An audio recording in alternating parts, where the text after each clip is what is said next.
Okay listen please. हम लोग cost of capital में जो लास्ट क्वेश्चन हमने किया था वो था क्वेश्चन नंबर 11, पेज नंबर 43 पर जो था।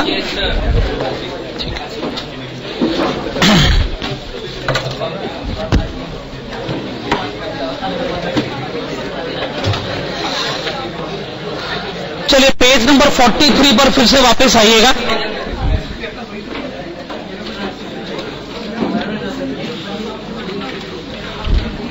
पेज नंबर 43 पर फिर से आइए। हम स्टार्ट करते हैं क्वेश्चन नंबर 13 से। Question number 13, page number 43। JKL Limited has following book value capital structure as on March 31, 2010. Equity share capital 11.5% preference shares, 10% debentures. The equity share of the company sells for ₹20. It is expected that the company will pay next year dividend of ₹2 per share, which is expected to grow at 5% per annum forever. Assume 35% tax rate. बाकी requirement तो बाद में देख लेंगे, पर भी हम individual cost तो कैलकुलेट कर ही सकते हैं।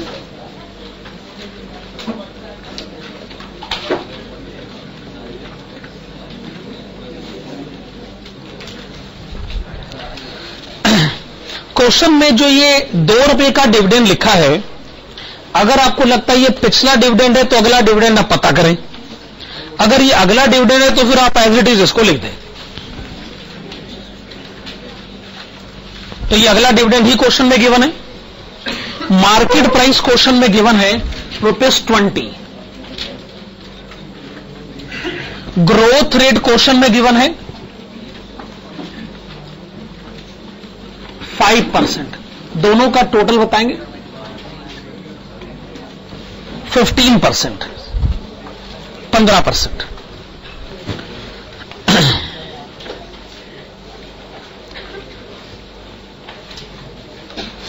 अच्छा, कॉस्ट ऑफ इक्विटी आपने फार्मूले की मदद से कैलकुलेट किया। जहां तक प्रेफरेंस का सवाल है, क्वेश्चन में कुछ भी इंफॉर्मेशन नहीं, तो जो भी इसका रेट ऑफ डिविडेंड है समझ लीजिए वही उसका कॉस्ट है।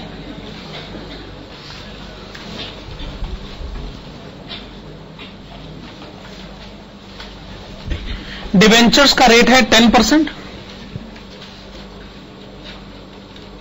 तो टैक्स को अगर इग्नोर किया जाए तो 10% ही आपकी कॉस्ट है, लेकिन हम इसके ऊपर 35% टैक्स सेविंग जरूर लेना चाहेंगे। तो इसकी कॉस्ट कितनी मानी जाए? 6.5%।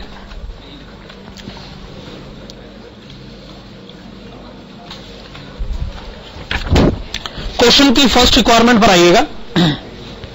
Compute weighted average cost of capital of the company based on existing book value capital structure. तो क्वेश्चन की तरफ से इंस्ट्रक्शन है कि आपको बुक वैल्यू वेट्स को अडॉप्ट करना है। तो आप लिखेंगे number 1, computation of WACC, computation of WACC using book value as weights. Computation of WACC using book value as weights.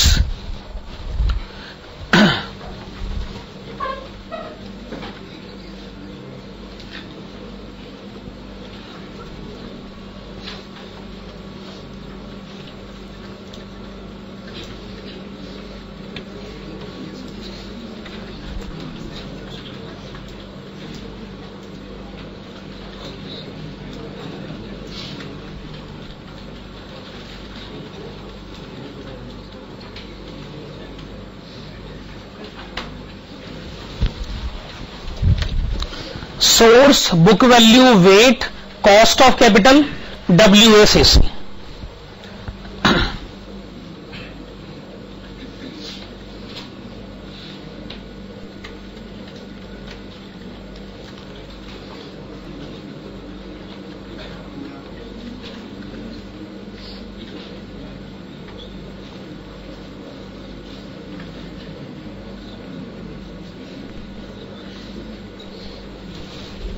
हाँ जी, equity capital, preference capital and debentures.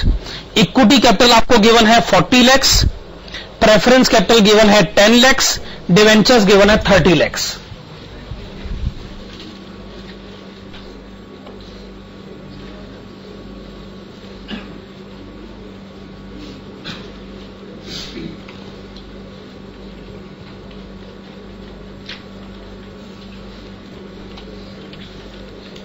Total हो गया 80 लाख। बुक वैल्यू वेट आपको अडॉप्ट करने हैं, तो weights कितने हो गए? इक्विटी का वेट कितना हो गया? 4/8, 1/8, और डिवेंचर्स का वेट हो गया 3/8। इक्विटी का कॉस्ट हो गया 15%, प्रेफरेंस का कॉस्ट हो गया 11.5%, डिवेंचर्स का कॉस्ट हो गया 6.5%। आप रेस्पेक्टिवली मल्टीप्लाई करें और फिर आप मुझे सीधा टोटल बताएं। 11.375%, 11.375%। ठीक बात है? ये आपने कैलकुलेट कर लिया है WACC using book value weights. अब आप क्वेश्चन के सेकंड पॉइंट पर आइएगा।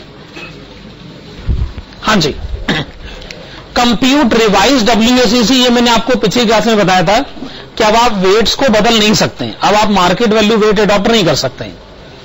If the company raise additional ₹20 lakh डेप्ट by issuing 12% debentures, this would result in increasing expected equity dividend to ₹2.40, leave the growth rate unchanged but price of the equity share will fall to ₹16 per share.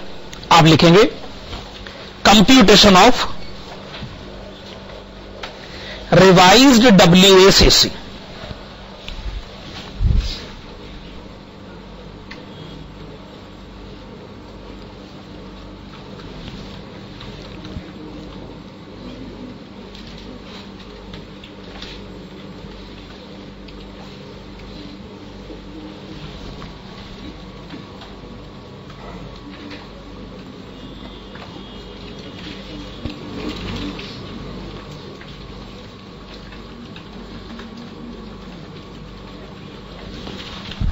तो एक बार फिर से यही columns बना लें आप।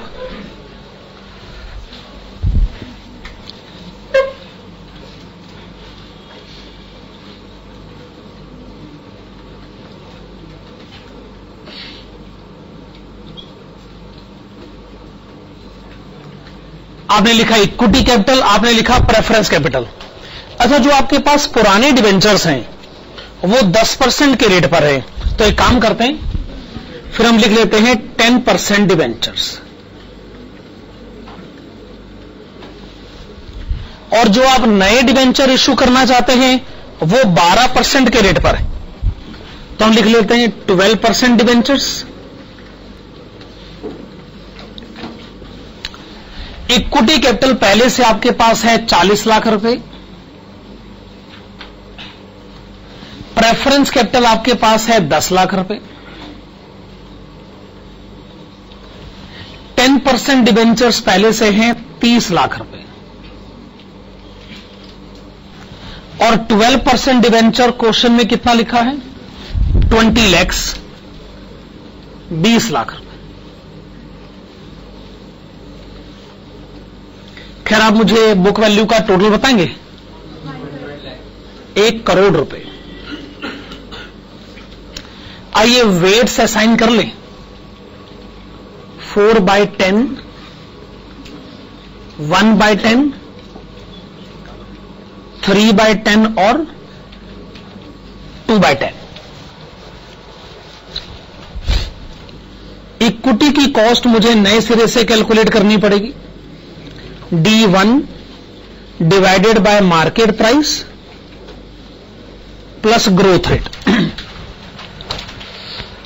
क्वेश्चन कहता है कि अब D1 कितना हो जाएगा, ₹2.40। अब D1 हो जाएगा ₹2.40, मार्केट प्राइस हो जाएगा ₹16। ग्रोथ रेट क्वेश्चन में कितना लिखा हुआ है, वो वही का वही रहेगा, 5%। तो कॉस्ट ऑफ इक्विटी कितना लिखा जाए, कितना लिखा जाए, 20%।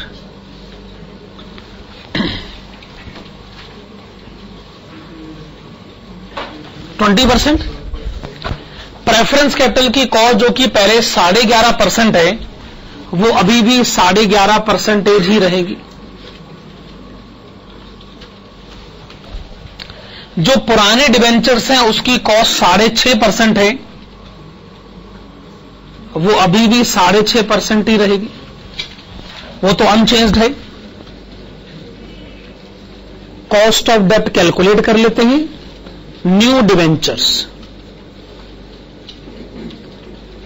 जो नए डिबेंचर आप इश्यू करना चाहते हैं उसका रेट ऑफ इंटरेस्ट है 12%। अगर उसके ऊपर 35% टैक्स सेविंग अवेल करी जाए तो 7.8%। 7.8% आप यहां पर लिखिएगा।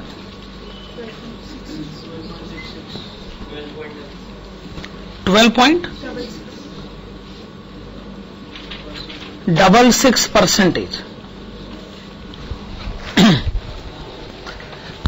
तो पुरानी सिचुएशन से जब आप कंपेयर करते हैं तो क्या सिचुएशन फेवरेबल हो गई?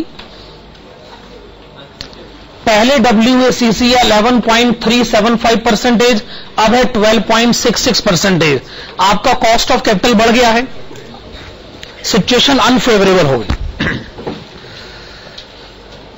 कॉस्ट ऑफ कैपिटल का मतलब इनकम अर्न करना नहीं होता। कॉस्ट ऑफ कैपिटल का मतलब है जो इनकम आपने अर्न करी उसमें से कितनी आपको बांटनी होगी। आप कमाना तो ज्यादा से ज्यादा चाहते हैं, लेकिन आप बांटना कम से कम चाहते हैं। अब आपको अपनी इनकम का इतना हिस्सा बांटना होगा, तो इसका मतलब WACC का बढ़ जाना हमारे लिए अनफेवरेबल पोजीशन है। क्वेश्चन नंबर 13 का आंसर कंप्लीट हुआ। अब आप आइएगा क्वेश्चन नंबर 12 की तरफ। Okay, please come to question number 12। Question number 12 की तरफ आइए। क्वेश्चन नंबर 12 बहुत ही इंपॉर्टेंट क्वेश्चन है। Question number 12, a company has following capital structure. आपके सामने बुक वैल्यू और मार्केट वैल्यू की डिटेल्स गिवन है। बुक वैल्यू और market value. Equity capital given है, 13% प्रेफरेंस कैपिटल गिवन है, रिजर्व्स एंड सरप्लस गिवन है, 14% डिबेंचर्स भी गिवन है। Expected dividend per share is ₹1.40, expected to grow at the rate of 8% forever. The preference shares are redeemable after 5 years at par, whereas debentures are redeemable after 6 years at par. Tax rate is 50%. You are required to calculate WACC for existing capital structure using both market value and book value as weights. तो दोनों सवाल हमसे पूछे गए हैं, book value wait भी पूछा गया है और मार्केट वैल्यू वेट भी पूछा गया है। पर WACC कैलकुलेट करना बाद की बात है, पहले इंडिविजुअल कॉस्ट तो कैलकुलेट कर लें। तो लिखेगा KE is equal to D1/MP plus G। तो D1 कितना है रुपीस 1.40।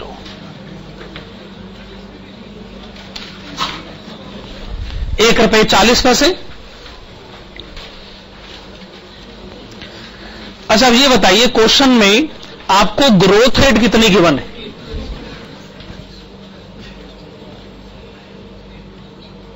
8%। आपको क्या चाहिए? मार्केट प्राइस पर इक्विटी शेयर।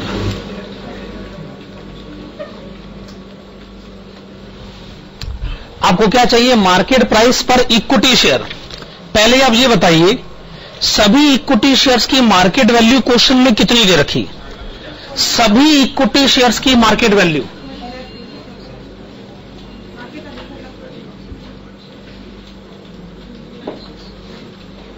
4,50,000। अब ये बताइए कि इक्विटी शेयर्स हैं कितने? एक इक्विटी शेयर की फेस वैल्यू अगर 10 रुपए है तो आप बड़े आराम से बता सकते हैं कि इक्विटी शेयर्स हैं 25,000।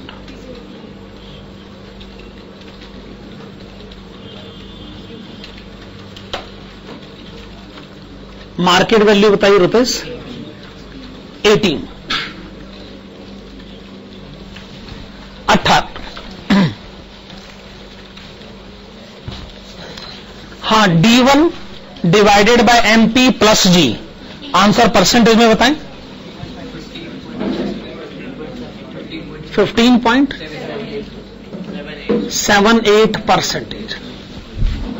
चलिए, आपने बताया 15.78%। Okay, this is cost of equity. अब आप एक काम करिए, प्रेफरेंस की डिटेल्स को भी पढ़ लीजिए।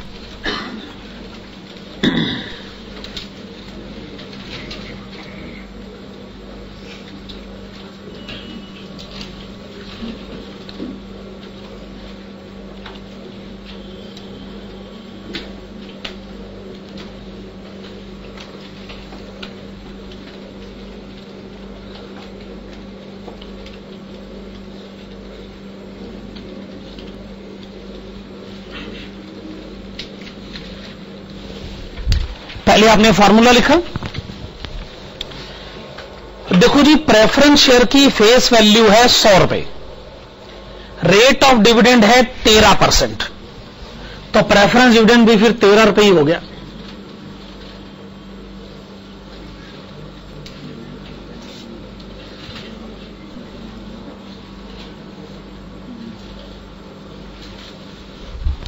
क्वेश्चन कहता है कि हम प्रेफरेंस शेयर को रिडीम करेंगे 5 साल के बाद, और हम उसे रिडीम करेंगे पार यानी फेस वैल्यू पर।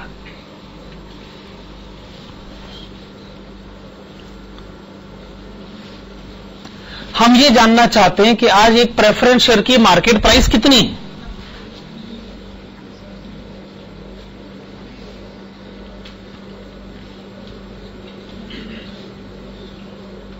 वैसे सभी प्रेफरेंस शेयर की मार्केट वैल्यू कितनी है? 45,000। आप बताएं कि नंबर ऑफ प्रेफरेंस शेयर्स कितने हैं? 500।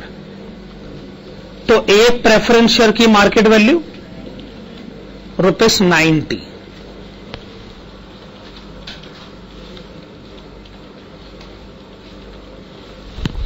कॉस्ट ऑफ प्रेफरेंस कैपिटल आप कैलकुलेट करके बताएं। अगर ये ₹90 है तो या भी 90 लिखें या भी 90 लिखें। 15.79%। तो आपने cost of preference capital calculate किया 15.79%। नेक्स्ट कैलकुलेशन कौन सी होनी चाहिए? कॉस्ट ऑफ डेब्ट कैपिटल।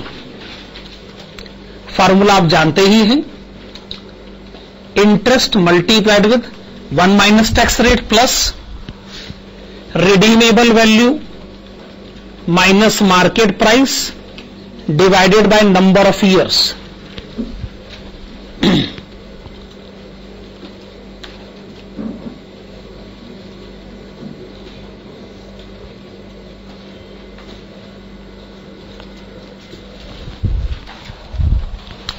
आइए पहले इंटरेस्ट की कैलकुलेशन करें। डिवेंचर की फेस वैल्यू है 100 रुपए, रेट ऑफ इंटरेस्ट है 14%, तो अमाउंट ऑफ इंटरेस्ट हो गया ₹14। टैक्स का रेट क्वेश्चन में कितना लिखा हुआ है? कितना लिखा हुआ? 50%।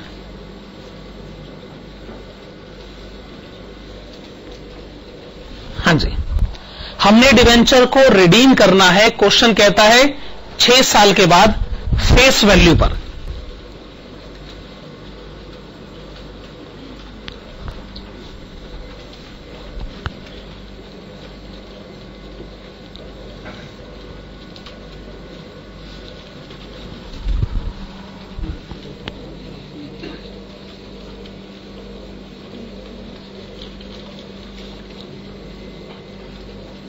आइए मार्केट प्राइस पर डिवेंचर पता करते हैं।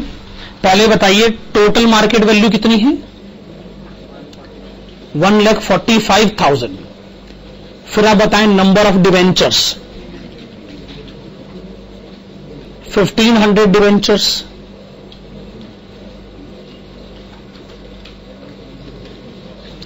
एक डिवेंचर की मार्केट वैल्यू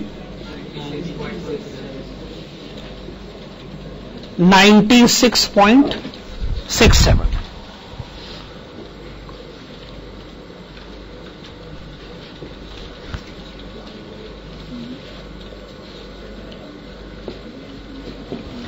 हाँ जी,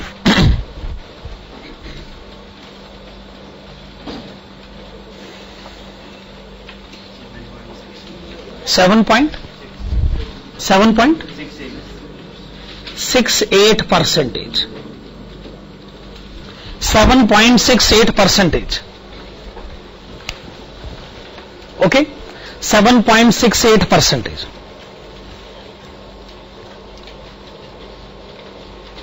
इंडिविजुअल कॉस्ट हमने सारी कैलकुलेट कर ली। WACC कैलकुलेट करना कोई मुश्किल काम नहीं है। क्वेश्चन कहता है WACC आप 2 बार कैलकुलेट करके बताइए, एक बुक वैल्यू वेट पर और दूसरा मार्केट वैल्यू वेट पर।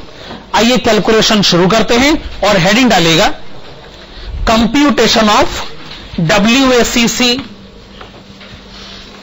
Computation of WACC using book value weights. आप लिखेंगे computation of WACC using book value weights.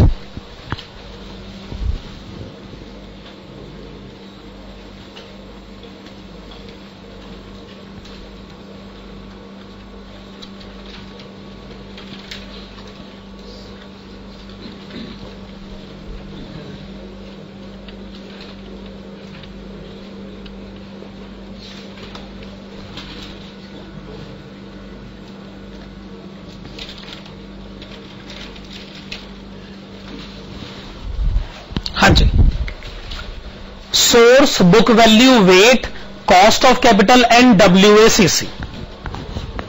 Columns आपने वही बनाने हैं। तो आप सोर्स में पहले लिखिएगा इक्विटी कैपिटल। बताइए क्वेश्चन में इक्विटी कैपिटल की बुक वैल्यू कितनी गिवन है?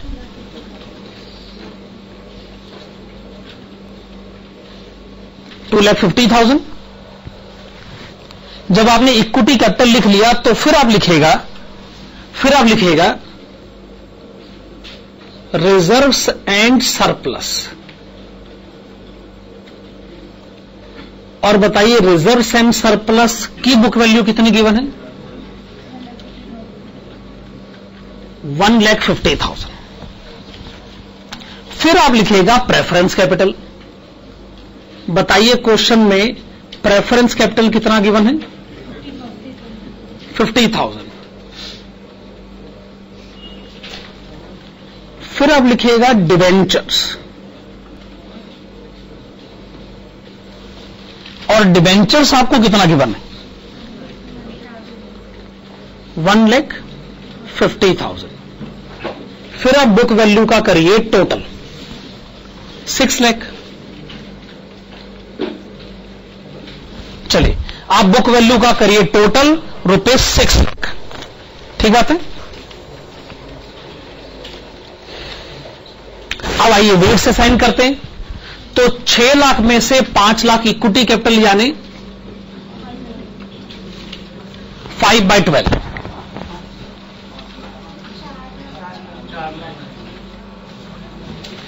6 लाख में से 1.5 लाख यानी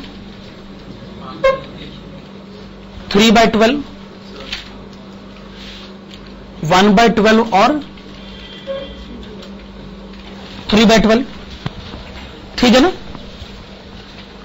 दोनों मिलाकर 4 लाख बन गए और दोनों इक्विटी शेयर होल्डर का पैसा बनता है। क्या वेट सीखे? अगर टोटल कैपिटल 12 रुपए है तो उसमें 5 रुपए इक्विटी कैपिटल का है, 3 रुपए रिजर्व्स का है, 1 रुपए प्रेफरेंस का है और 3 रुपए डिवेंचर्स का है। इक्विटी शेयर होल्डर कहते हैं हमारी एक्सपेक्टेशन है 15.78%, ठीक है ना। दूसरी बात, ये जो आपके पास रिजर्व का पैसा ये भी तो हमारा ही है ना। इक्विटी शेयर होल्डर कहते हैं रिजर्व्स का पैसा भी तो हमारा ही है ना, जो आपने रोक के रखा हुआ है।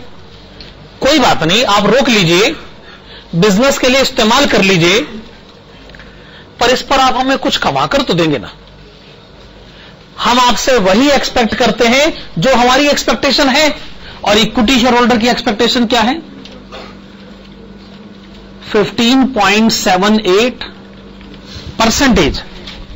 इस बात को मत भूलिए, रिजर्व्स असल में इक्विटी शेयर होल्डर का पैसा होता है, जो जानबूझ के कंपनी रोक लेती। कंपनी शेयर होल्डर को यह समझाती है कि जी हम इस पर आपकी रिटर्न दे देंगे ना आपको 15.78%। अच्छा, प्रेफरेंस शेयर होल्डर की एक्सपेक्टेशन कितनी थी? 15.79%। और डिवेंचर होल्डर की एक्सपेक्टेशन 7.68%।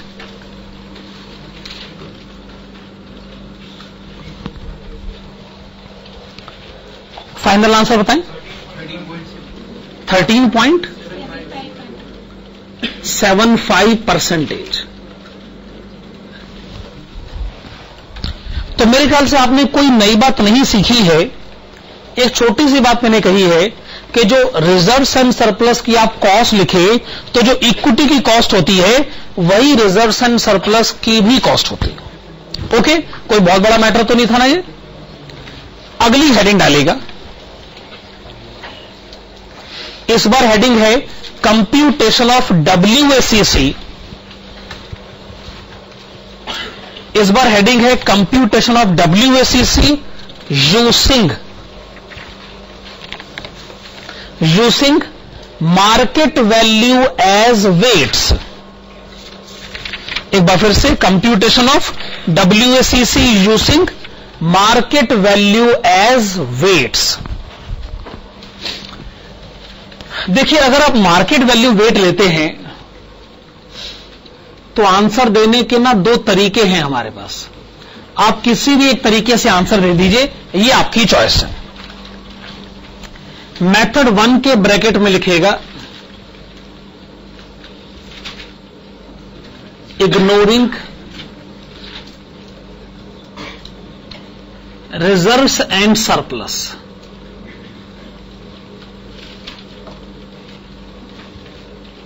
ऑब्वियसली मेथड 2 का नाम क्या हो सकता है? इंक्लूडिंग या considering reserves and surplus. Method 1 है इग्नोरिंग रिजर्व्स एंड सरप्लस। वैसे आप रिजर्व्स एंड सरप्लस को इग्नोर क्यों करना चाहते? क्योंकि रिजर्व्स एंड सरप्लस की मार्केट वैल्यू है कहां, होती कहां है भला? जब होती नहीं तो हम भी कहां से लिख सकते?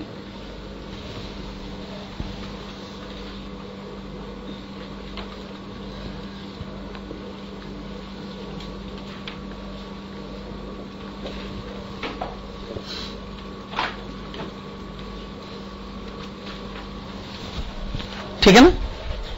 Source, market value, weight, cost of capital और लास्ट में WACC।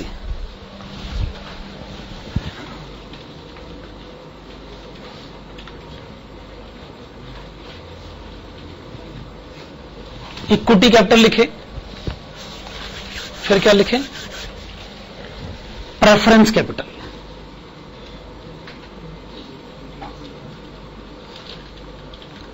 और फिर लिखिएगा डिवेंचर्स। आपने लिखा इक्विटी कैपिटल, आपने लिखा प्रेफरेंस कैपिटल, और आपने लिखा डिवेंचर्स। आप मुझे पहले इक्विटी की मार्केट वैल्यू बताइए। 4,50,000। फिर आप प्रेफरेंस की मार्केट वैल्यू बताइए। 45,000। डिवेंचर्स की मार्केट वैल्यू, अच्छा, सबकी मार्केट वैल्यू का टोटल 6,40,000।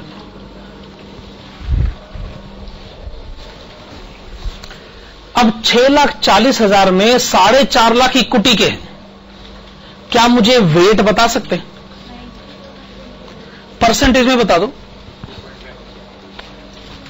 ऐसी सिचुएशन में परसेंटेज में बताना ठीक रहता।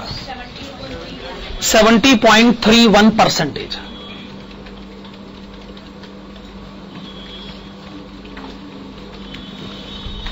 प्रेफरेंस बताइए। 7.03%। 22.66%। टोटल भी 100% हो गया ना।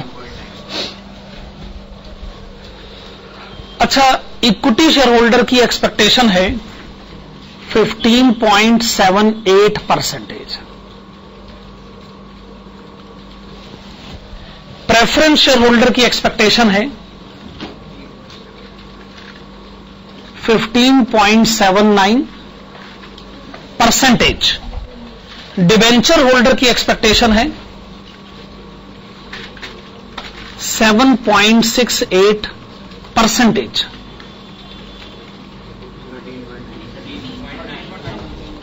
13.94। आपने लिखा 13.94%। मेरे ख्याल से कैलकुलेशन प्रोसीजर बड़ा सिंपल सा रहा है। मेथड नंबर 1 डील किया जा चुका है। मेथड नंबर 1 आपने क्या लिखा था? इग्नोरिंग रिजर्व्स एंड सरप्लस, और आंसर आपने क्या बताया है? 13.94%। चलिए, अब आप एक काम करिएगा, आप लिखिएगा मेथड 2।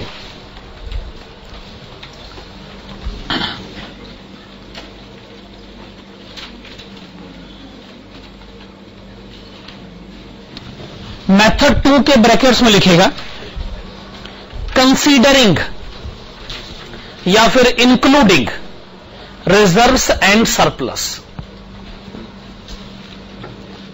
कंसीडरिंग या फिर इंक्लूडिंग रिजर्व्स एंड सरप्लस। हालांकि रिजर्व्स एंड सरप्लस की मार्केट वैल्यू होती नहीं है, लेकिन आइए फिर भी मेथड नंबर 2 डिस्कस कर ही लेते हैं। आपने लिखा मेथड नंबर 2, ब्रैकेट में आपने लिखा including reserves and surplus.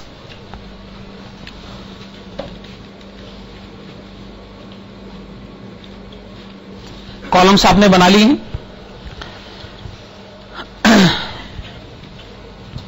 Source, market value, weight, cost of capital, last में WACC।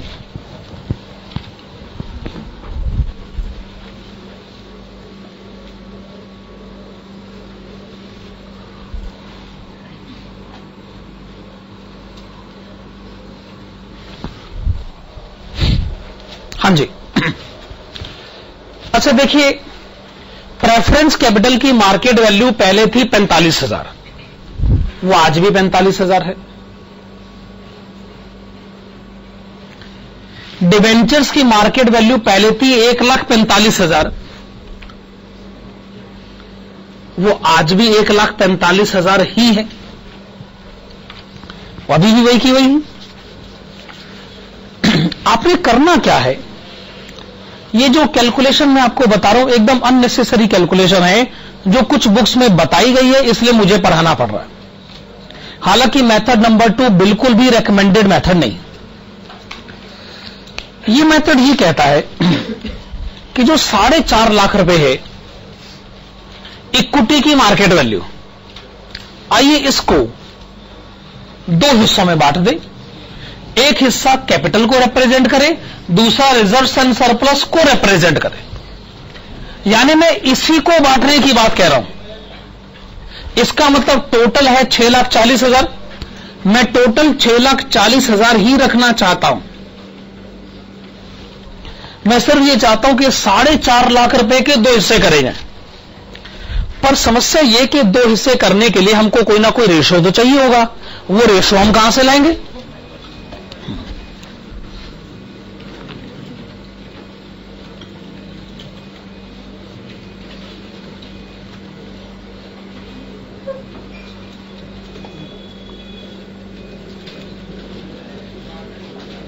Total market value of equity is equal to ₹4,50,000। पहला काम आप लिखे, total market value of equity is equal to ₹4,50,000।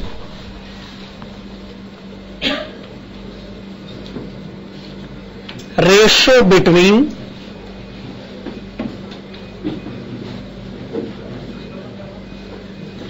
Equity capital and reserves and surplus.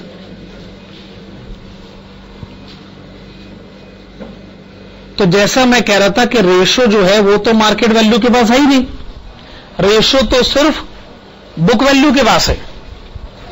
मैं क्या देखता हूं, book value equity capital की 2.5 लाख है, रिजर्व्स की 1.5 लाख है। अगर रेशो चाहिए तो रेशो है 5:3।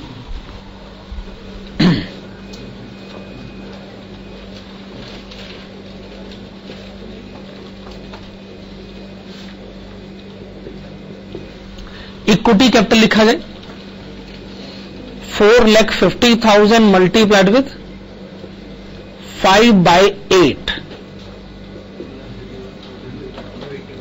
281,250।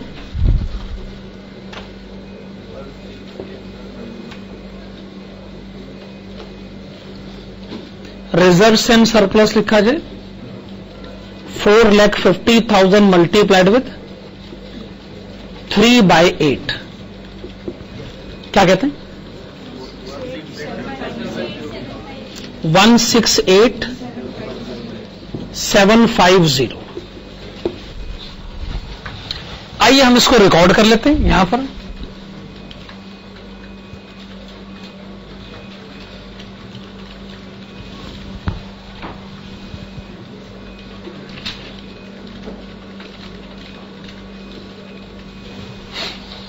मतलब वही 4.5 लाख रुपए जो कि ये टोटल है, हम इसी के 2 हिस्से कर रहे हैं, ये रहा अमाउंट और ये रहा अमाउंट। अब आप मुझे बताइएगा इक्विटी कैपिटल का वेट कितना लिखा जाए? फिर से बताइए। 43.95%, 26.36%, 7.03%, 22.66%।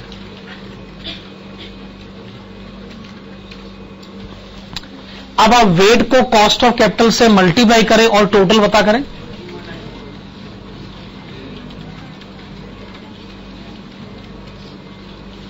क्या आंसर आ गया? 13.94%।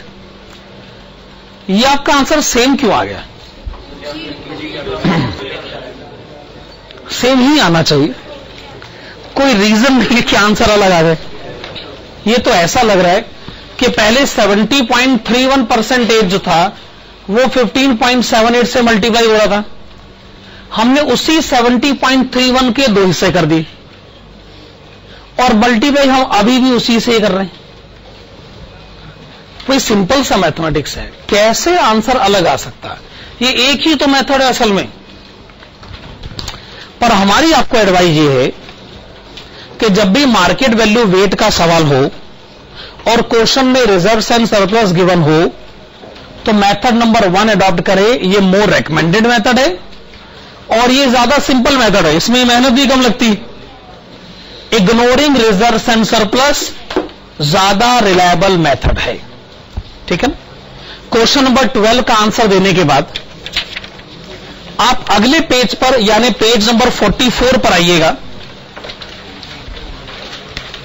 और देखिएगा question number 14, page number 44, question number 14। A firm's cost of capital of specific sources is as follows: cost of debt after tax, cost of preference capital, cost of equity capital। Information हमारे सामने है। The following is the capital structure: debt, preference capital, equity capital।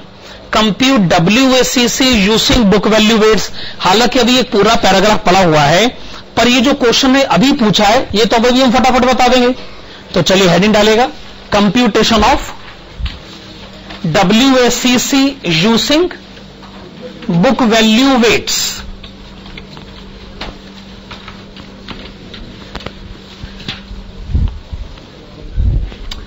चलिए आइए WACC calculate करते हैं book value weights adopt करके। आप columns बना लें, सोर्स बुक वैल्यू वेट,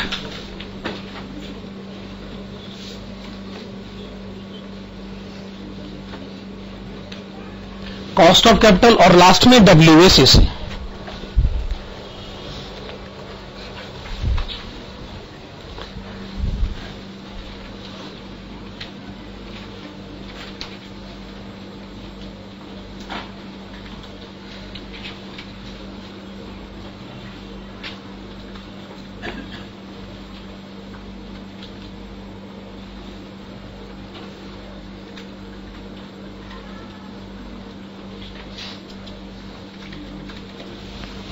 डेब्ट capital, preference capital and equity capital. डेब्ट कैपिटल है 3 लाख रुपए, प्रेफरेंस कैपिटल है 2 लाख रुपए और इक्विटी कैपिटल है 5 लाख रुपए।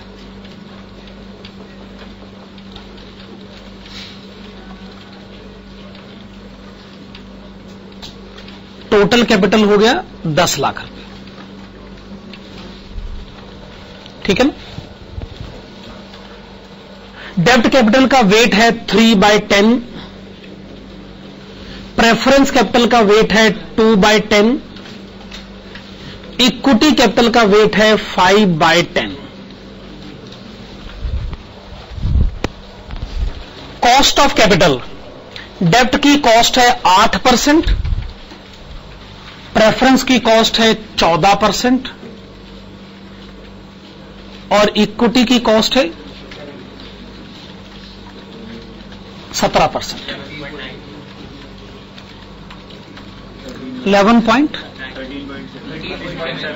13.7%।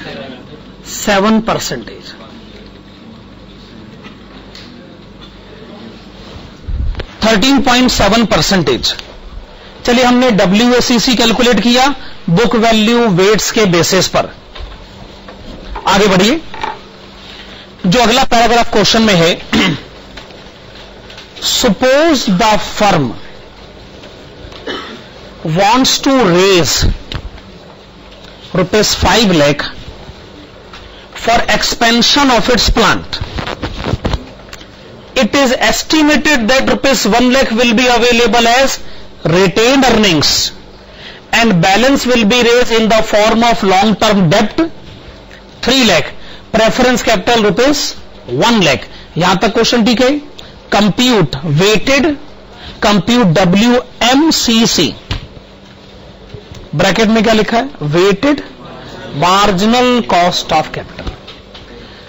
इस चैप्टर में जब भी मार्जिनल टर्म यूज होगा तो उसका मतलब यह होगा आप किसी नए प्रोजेक्ट को इवैल्यूएट कर रहे हैं।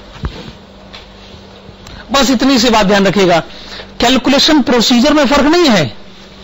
सिर्फ नए प्रोजेक्ट को इवेल्युएट करते समय जो टर्म यूज किया जाता है वहां पर मार्जिनल टर्म आ जाता है। आप एक बार फिर से पढ़ लें। Suppose the firm wants to raise ₹5 lakh for expansion of its plant. ये नया प्रोजेक्ट है, बाद में भी बड़े सारे क्वेश्चंस आएंगे। जब भी नए प्रोजेक्ट पर क्वेश्चन आएगा आप टर्म यूज करेंगे मार्जिनल।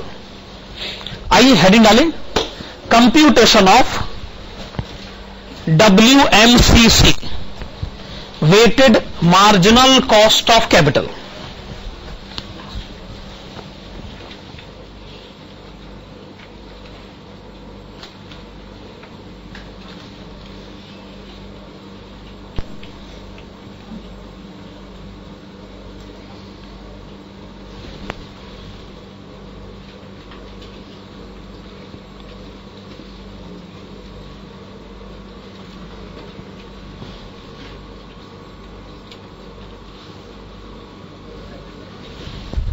तो आपने फिर से वही कॉलम्स बनाए। प्रोसीजर में कोई चेंज नहीं है, बस नाम है मार्जिनल। हां, तो नए प्रोजेक्ट को चाहिए 5 लाख रुपए। सवाल ये उठता है कि आप 5 लाख रुपए आप लाओगे कहां से? वो ये कहते हैं जी 1 लाख रुपए तो ना रिटेन अर्निंग से मिल जाएगा हमको।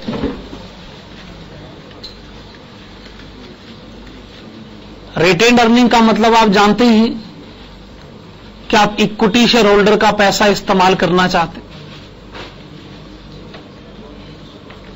रिटेन अर्निंग का मतलब आप इक्विटी शेयर होल्डर का पैसा इस्तेमाल करना चाहते। अच्छा, फिर उसके बाद बताइए 3 लाख रुपए वो कहते हैं कि हमको डेप्ट कैपिटल से मिल जाएंगे।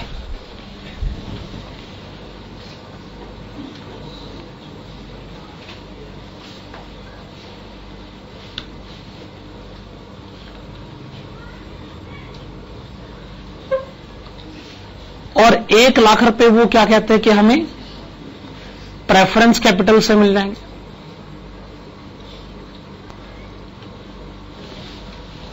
तो नए प्रोजेक्ट को चाहिए 5 लाख रुपए। वेट से साइन करें। 5 लाख में से 1 लाख रिटेन्ड अर्निंग के, तो वेट हो गया 1/5। 5 लाख में से 3 लाख डेप्ट के, वेट हो गया 3/5। 5 लाख में से 1 लाख प्रेफरेंस के, वेट हो गया 1/5।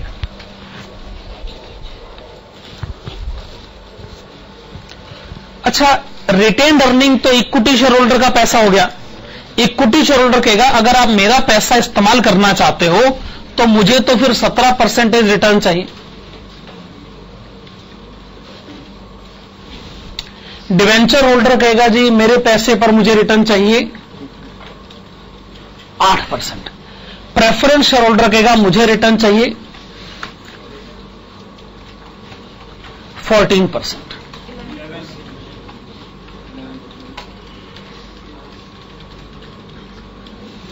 %11।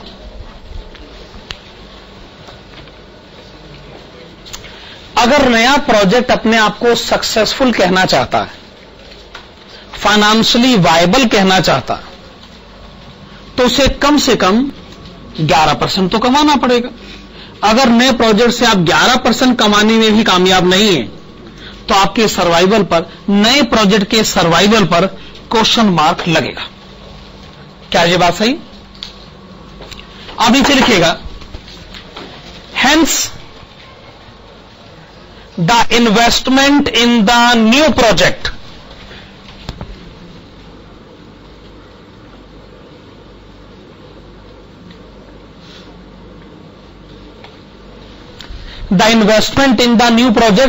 must yield 11%. Yield यानी earn, must yield 11% in order to be, the investment in the new project must yield 11% in order to be financially viable. The investment in the new project must yield 11% in order to be financially viable. आप देख सकते हैं procedure में कोई change नहीं है उस answer में और इस आंसर में। भाई यहां मार्जिनल टर्म इस्तेमाल हुआ है, वहां खाली WACC टर्म इस्तेमाल हुआ है। ये नए प्रोजेक्ट पर किया गया कमेंट है, ये एग्जिस्टिंग बिजनेस पर किया गया कमेंट है। क्वेश्चन नंबर 14 का आंसर हो गया। आप आइएगा क्वेश्चन नंबर 15 की तरफ।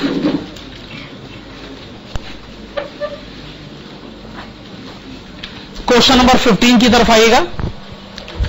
A company provides you with the following information: source, amount, cost of capital आपको गिवन है, इक्विटी डिवेंचर्स के अमाउंट और कॉस्ट आपको गिवन है। The company is considering an investment proposal requiring additional investment of rupees 1 lakh. It has taken loan at rate of interest of 10%, assuming tax rate of 50%. You are required to find out number 1, marginal cost of capital. Number 2, WACC before additional financing. Number 3, WACC after additional financing. तो आप लिखिएगा number 1, number 1 की heading डालेगा marginal cost of capital.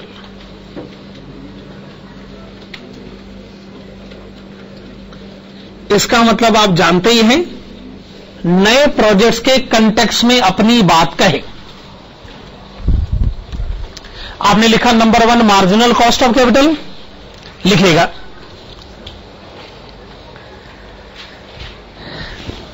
We are given that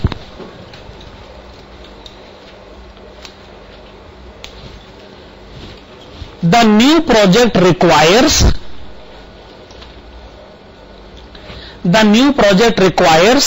investment of rupees 1 lakh. The new project requires investment of rupees 1 lakh, which is to be debt financed, at rate of 10%,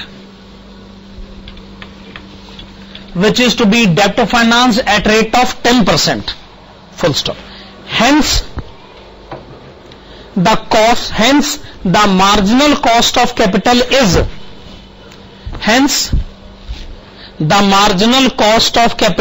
is 10%. Brackets में लिखिएगा before tax. हाँ, तो 10% cost है अगर tax को ignore किया जाए तो, लेकिन टैक्स का रेट है 50%, तो इसका मतलब आधा तो टैक्स बचाया जा सकता है। हाउएवर, आगे लिखिएगा however, taking into consideration the benefit of 50% tax saving, taking into consideration the benefit of 50% tax saving, comma, the marginal cost of capital is 5% brackets में आफ्टर टैक्स।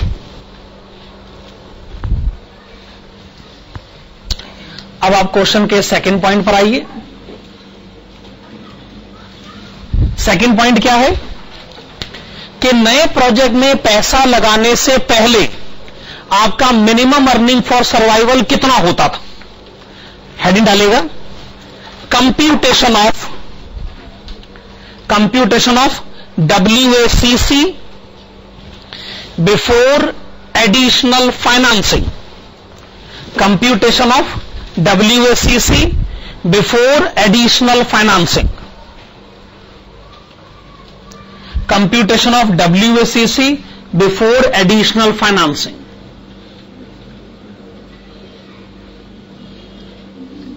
तो आप कॉलम से बना लीजिए, source, book value, weight, cost of capital और WACC।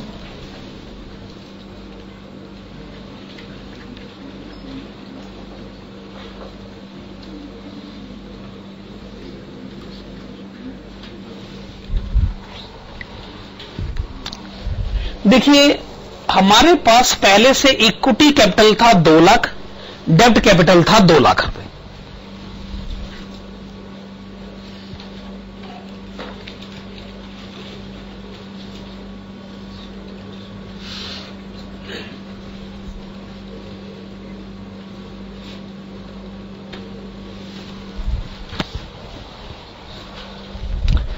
Equity की expectation है 12%, debenture holder की एक्सपेक्टेशन है 4%।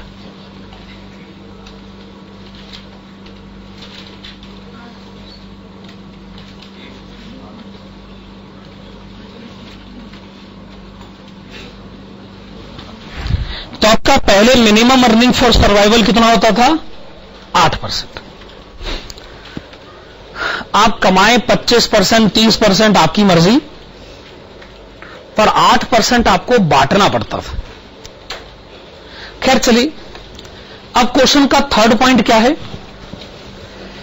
कि अगर हम पुराने बिजनेस और नए प्रोजेक्ट को इकट्ठा कर दें और अब हम आपसे पूछे कि नए बदले हुए हालात में मिनिमम अर्निंग फॉर सर्वाइवल कितना है, ये क्वेश्चन की थर्ड रिक्वायरमेंट होगी ना। तो उसके लिए आपको हेडिंग डालनी होगी computation of WACC after additional financing.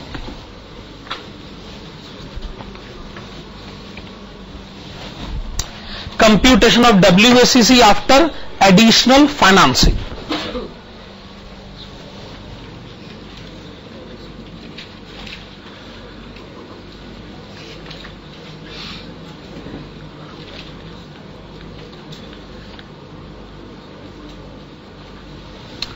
देखिए, इक्विटी कैपिटल तो आपके पास पहले से है 2 लाख रुपए का, डेब्ट कैपिटल भी आपके पास पहले से है 2 लाख रुपए का। हां, ये जो आपने नया लोन लिया है, ये क्वेश्चन में कितना लिखा हुआ है? नया लोन आपने कितने का लिया है? 1 लाख रुपए। अब आपके पास टोटल कैपिटल हो चुका है 5 लाख रुपए। यस, अब आपके पास टोटल कैपिटल हो चुका है 5 लाख रुपए। नई सिचुएशन में वेट्स असाइन अगर करे जाए तो 2/5, 2/5 एंड 1/5। इक्विटी शेयर होल्डर की एक्सपेक्टेशन तो वही है जो पहले थी 12%। डिवेंचर होल्डर वही जो पहले से थी 4%। लोन का मार्जिनल कॉस्ट ऑफ कैपिटल आपने कैलकुलेट करा है 5%, 7.4%। ठीक है, इसका मतलब सिचुएशन फेवरेबल हुई। अब आपके ऊपर जो इनकम डिस्ट्रीब्यूट करनी पड़ती है उसका दबाव कम हो गया, कॉस्ट ऑफ कैपिटल का कम हो जाना ऑफ कोर्स फेवरेबल सिचुएशन मानी जाती है। क्वेश्चन नंबर 15 का आंसर देने के बाद आप आइएगा क्वेश्चन नंबर 17 की तरफ।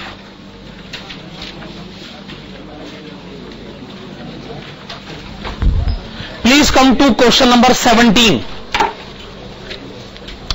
Okay, an entity has ₹50 lakh existing funds financed ₹20 lakh from equity share capital, ₹15 lakh from retained earnings and ₹15 lakh from 12% debentures. It requires additional funds of ₹20 lakh. These can be financed ₹10 lakh from 14% debentures and ₹10 lakh from new issue of equity shares. Tax rate applicable to the company is 35%. The company is expecting to pay ₹4 per share. ये यहां लिखा नहीं हुआ है, ये है dividend of ₹4 पर share, dividend नहीं लिखा हुआ है, आप लिख लीजिएगा। the company is expecting to pay dividend of ₹4 per share at the end of the year. The company's growth rate of dividend is expected to be 8% perpetually. Market price per equity share is ₹40. Issue price of new equity share is expected to be ₹35 per share. Flotation cost ₹3 per share. Compute weighted marginal cost of capital. चलिए आप heading डालेंगे computation of WMCC. Computation of WMCC. चलिए आप इसके लिए जरूरी columns बनाएं. Source book value, weight cost of capital और लास्ट में WMCC. देखिए एक बात तो आप समझ लीजिए कि मार्जिनल कॉस्ट ऑफ कैपिटल में मार्केट वैल्यू वेट तो हो ही नहीं सकता. मेरा मतलब है नए प्रोजेक्ट की आपके पास बुक वैल्यू ही हो सकती है, नए प्रोजेक्ट की मार्केट वैल्यू कहां से लाइएगा. तो नए प्रोजेक्ट के केस में मार्केट वैल्यू वेट आपको मिले ये पॉसिबल ही नहीं, तो हमेशा बुक वैल्यू वेट ही आता है.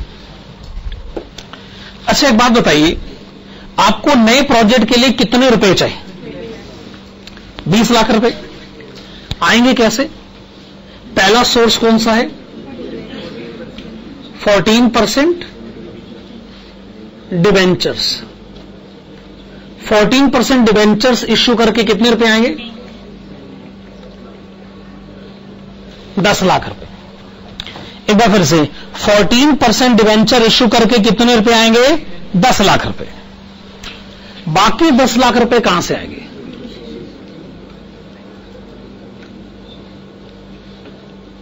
New equity shares.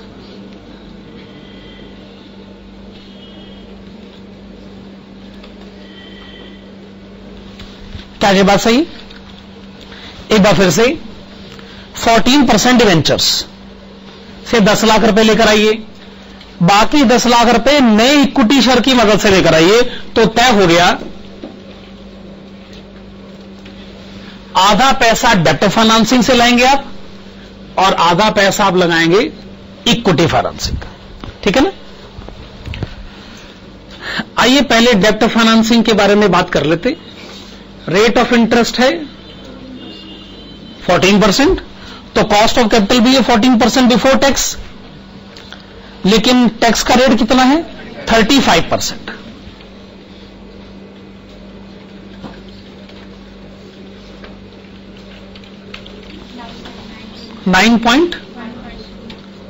%.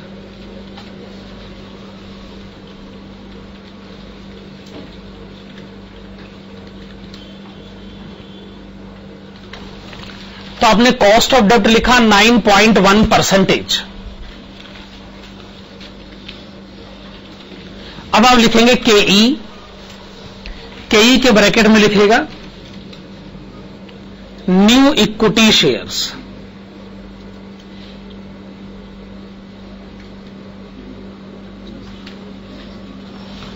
केई के ब्रैकेट में आपने क्या लिखा? New equity shares. आप इसका फार्मूला लिखेगा D1 divided by net proceeds plus growth rate. Question कहता है कि हमने 4 रुपए का डिविडेंड अगले साल देना है. चूंकि ये अगले साल का डिविडेंड है तो इसका मतलब ये D1 है.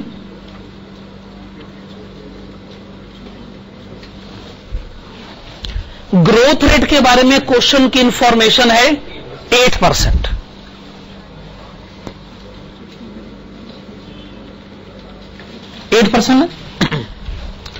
अब ये बताइए, नया इक्विटी शेयर इश्यू करके आज आपको कैश कितना मिलेगा? ₹32.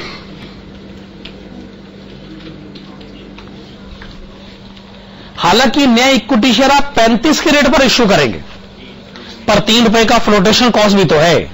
अपनी जेब में तो 32 रुपए आएंगे, तो तो आप कॉस्ट ऑफ इक्विटी कितना लिखना चाहते हैं?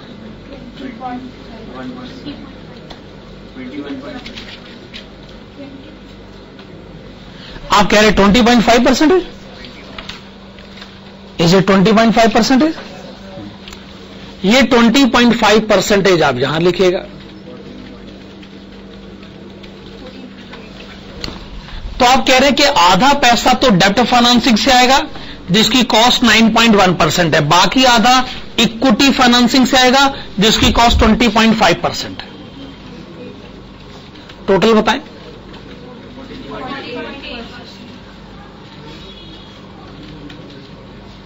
आपने लिखा 14.8%। 14.8%। आप नीचे लिखेगा hence the investment in the new project, hence the investment in the new project must yield 14.8%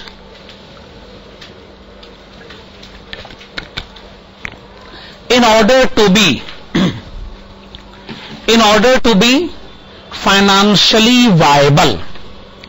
The investment in the new project must yield 14.8% in order to be financially viable. आप नीचे एक नोट लिखिएगा।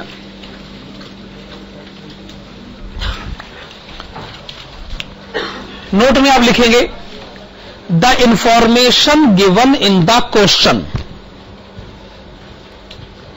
the information given in the question regarding existing capital structure,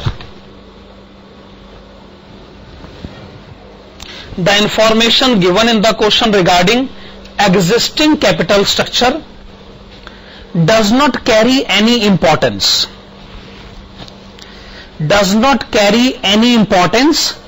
for computation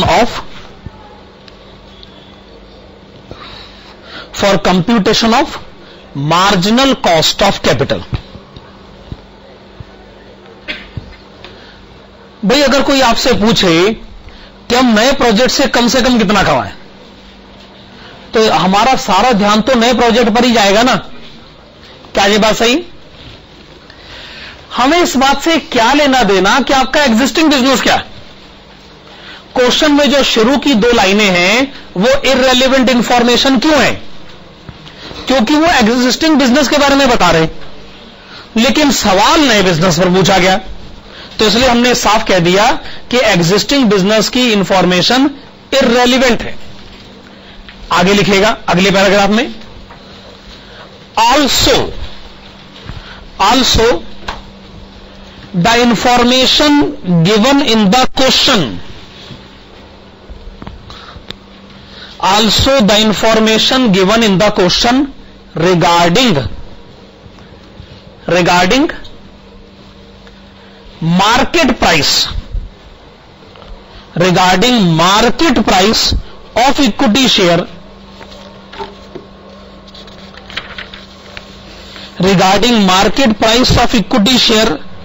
is not relevant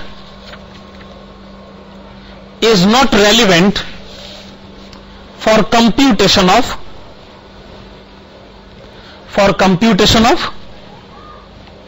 cost of new equity.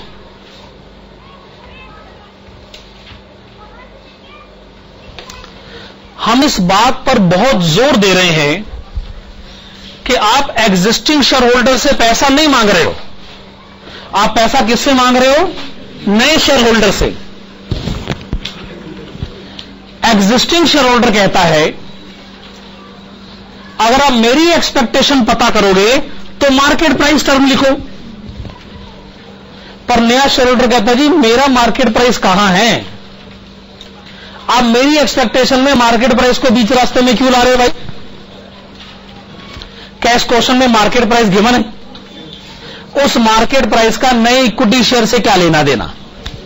कुछ भी नहीं, वो तो existing equity share की मार्केट प्राइस है।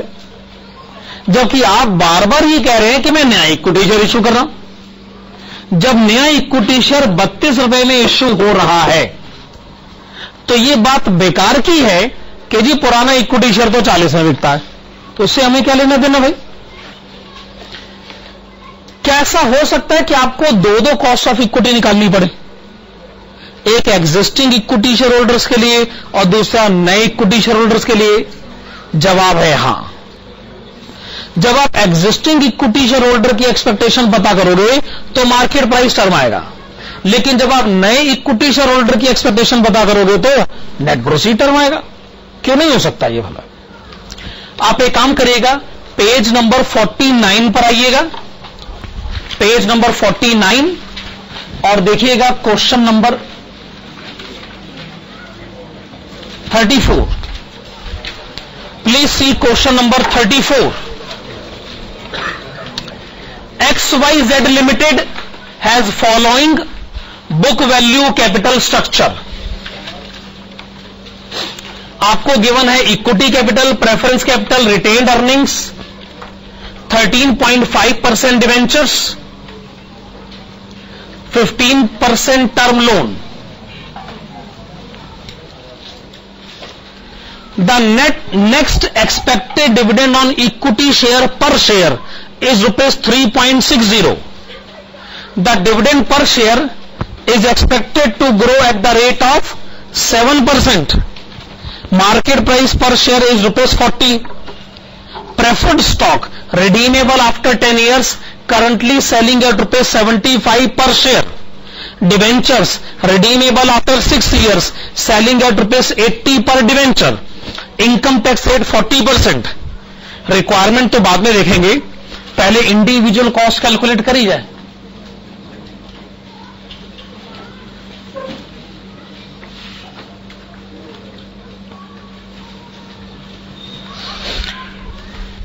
D1 बाय MP प्लस जी, जो 3 रुपए 60 पैसे क्वेश्चन में गिवन है, क्या ये D1 है? मार्केट प्राइस 40 रुपए, ग्रोथ रेट 7%।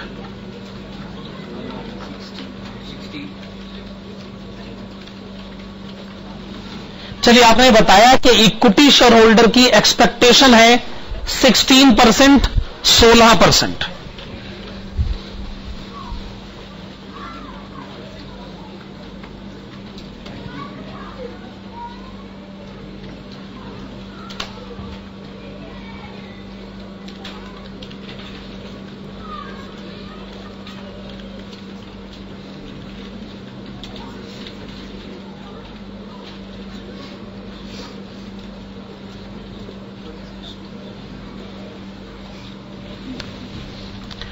एक प्रेफरेंस शेयर की फेस वैल्यू है 100 रुपए, रेट ऑफ डिविडेंड है 11%, तो अमाउंट ऑफ प्रेफरेंस डिविडेंड भी फिर 11 रुपए ही हो गया। क्वेश्चन कहता है जी हम इसको 10 साल के बाद रिडीम करेंगे। मान लेते हैं कि हम फेस वैल्यू पर ही रिडीम करेंगे। वैसे आज मार्केट प्राइस कितनी है? 75।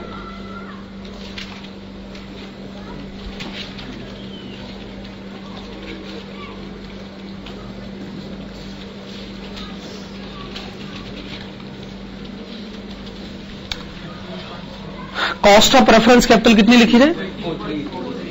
फिर से बताएं। 15.43।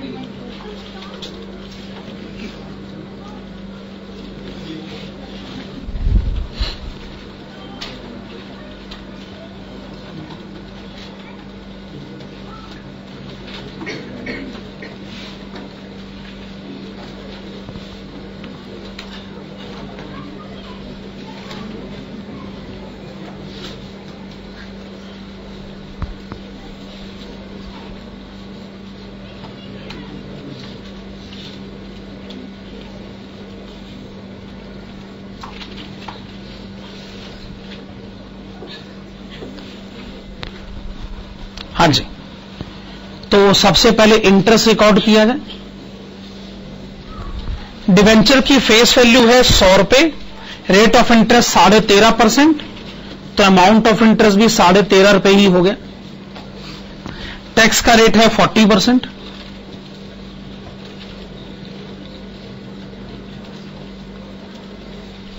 रिडीमेबल वैल्यू 6 साल के बाद 100 रुपए, आज मार्केट प्राइस 80 रुपए।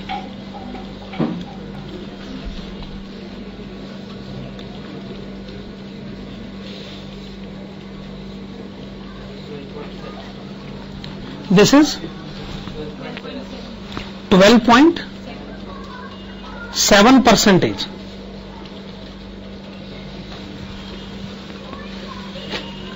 आपने लिखा 12.7%। एक और कॉस्ट है, वो भी कैलकुलेट कर लीजिए, टर्म लोन।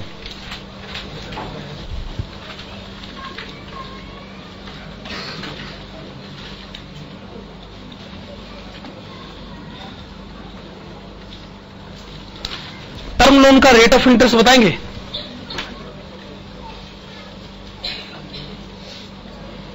%15, tax rate 40%।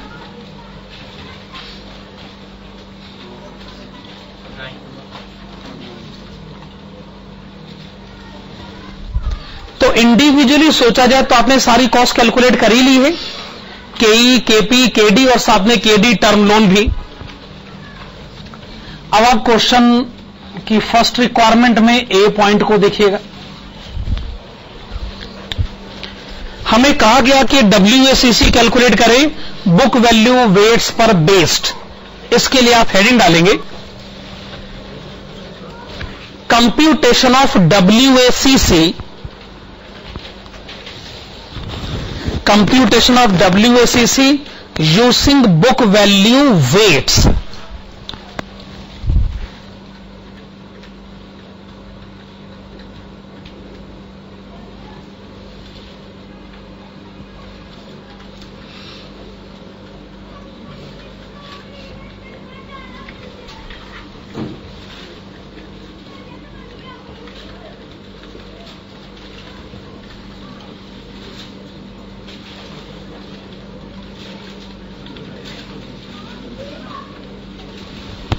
तो आप ये कॉलम्स बना ले, source, book value, weight, cost of capital and WACC।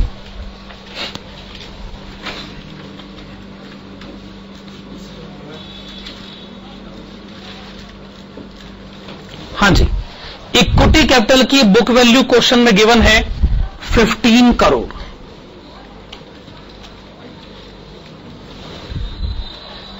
उसी तरीके से क्वेश्चन में लिखा है रिटेन्ड अर्निंग्स।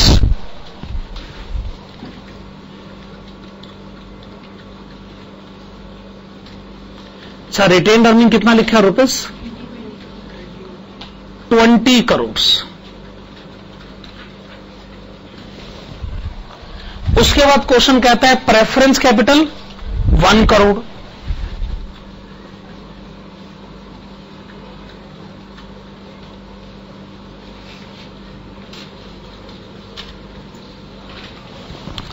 प्रेफरेंस कैपिटल के बाद डिवेंचर्स कितने के हैं? 10 करोड़। और लास्ट में टर्म लोन कितना है? 12.5 करोड़।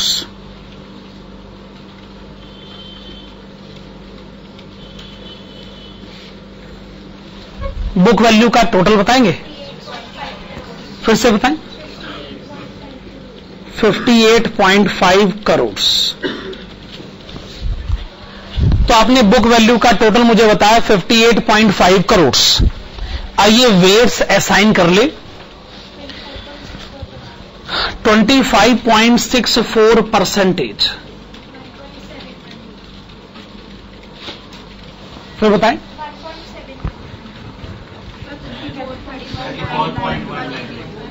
34.19%। 1.71%। 17.09%।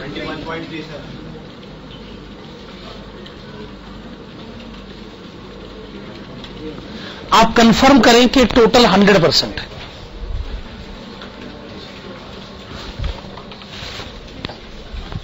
क्या टोटल 100% है? इक्विटी शेयर होल्डर की एक्सपेक्टेशन है 16%।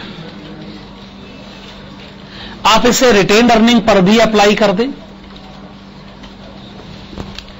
प्रेफरेंस शेयर होल्डर की एक्सपेक्टेशन ये रही 15.43%।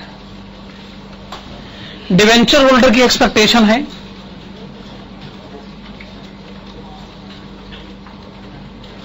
12.70% और टर्म लोन 9%।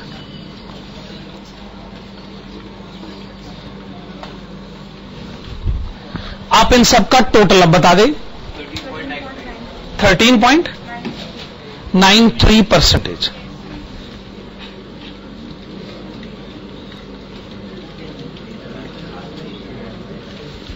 आपने लिखा 13.93%। ठीक बात है। ये आपने फर्स्ट पॉइंट के ए पॉइंट को सॉल्व किया है। फर्स्ट पॉइंट का बी पॉइंट क्या है कि अब आप WACC फिर से कैलकुलेट करें और इस बार मार्केट वैल्यू वेट होना चाहिए।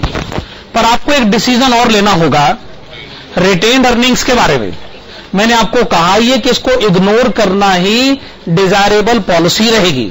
तो आप हेडिंग डालेगा बी पॉइंट का answer computation of WACC using market value weights.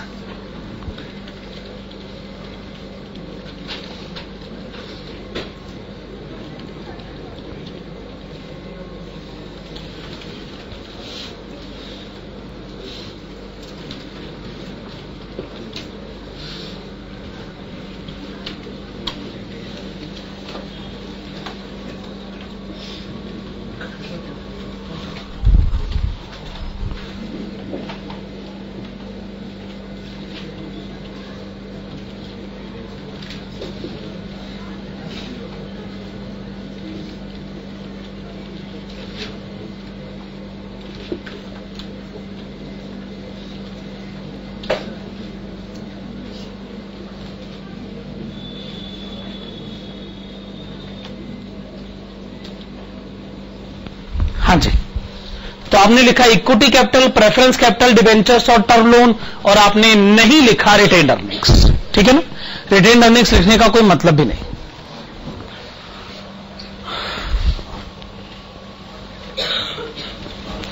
लेकिन मार्केट वैल्यू आपको पता करनी पड़ेगी।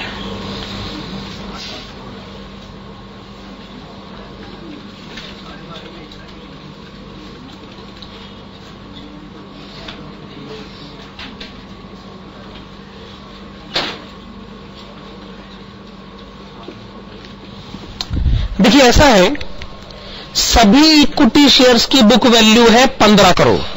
क्या ये बात क्वेश्चन में आपको पता चल रही? सभी इक्विटी शेयर की बुक वैल्यू है 15 करोड़।